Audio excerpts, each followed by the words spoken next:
Yucky Worms by Vivian French.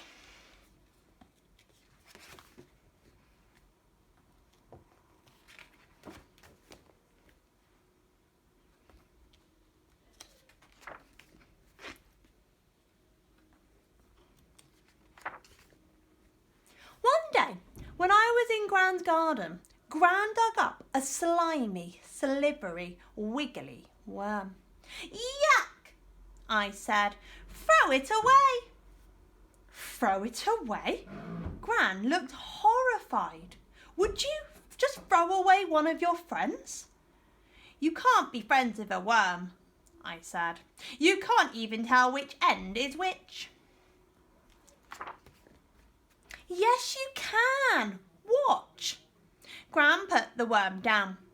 It gave a kind of squirmy wiggle and disappeared really fast, pointy end first. As the rounded end vanished, Gran said, "There goes its tail." I bent down to look and I could see it had left a little tunnel. "Where's it gone?" I asked. "Home," Gran said. "It's an earthworm. It lives in the earth." "Does it eat earth too?" I wanted to know. "It eats tiny, tiny stones and bits of grit," Gran told me. "But worms eat other things as well, like rotten leaves and flowers and fruit and dead insects. They especially like eating at night when it's cool." The stones and grit help to grind everything up in the worm's stomach, and then the worm poos it back out. Gran pointed at the flower beds. "Look, can you see?"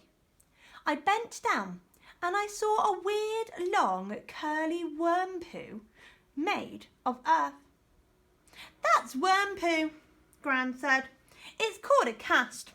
You know when you recycle things? Well, worms do it too. There's still a lot of goodness left in the things a worm eats, and when the goodness comes out again as poo, it helps plants to grow big and strong. And as the worms move about under and over the earth, the poo gets spread around the garden." That's why worms are my friends. Gran gave me a thumbs up. It's not just their poo that's good for plants. The tunnels they dig loosen the soil so roots can stretch out and air and rainwater can get in.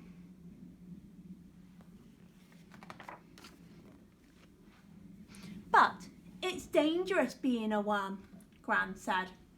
I stared at her. "Dangerous?" She smiled at me. "Lots and lots of animals think worms make the best sort of dinner. Birds love them, and so do moles, badgers, foxes, hedgehogs and foxes. Even some slugs eat worms, and human beings slice them with spades and spike them with forks. It's a tough life." "Cutting them in half doesn't hurt them, Gran," I said. "They just turn into two worms and keep on growing." Gran shook her head. "Poor worms. Lots of people think that, but it's not true." She put her fork down. "Time for a snack." Gran had tea and I had orange juice. "Can I dig a worm up?" I asked. "If it rains," Gran said, "the worms will come up on their own." I took a biscuit. "What if it doesn't rain?" Gran winked at me.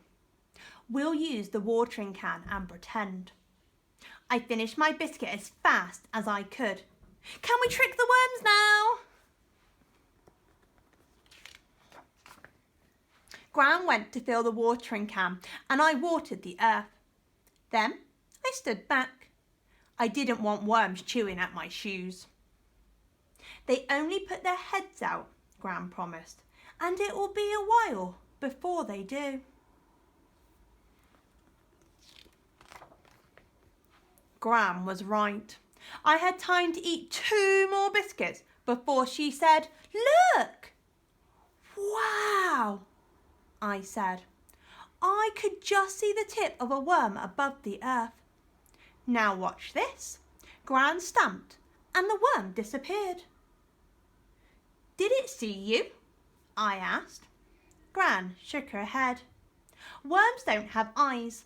They feel vibrations though, and a thump like that might mean hungry bird landing. Danger." Gran dug her fork into the ground. Up came lots of earth and wiggly worms.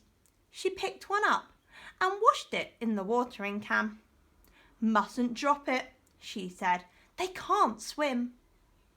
Gran put the clean worm on some paper and held it near my ear. I could hear a tiny rustling noise.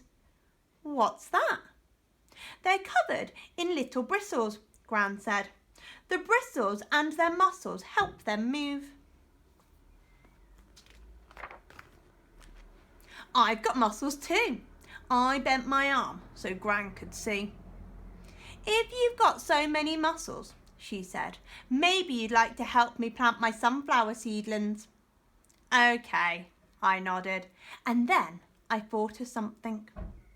"When I go to school on Monday, I'm going to say that I've got lots of new friends." "Good idea," Gran said. "Actually," I said, "I might not actually say they're worms."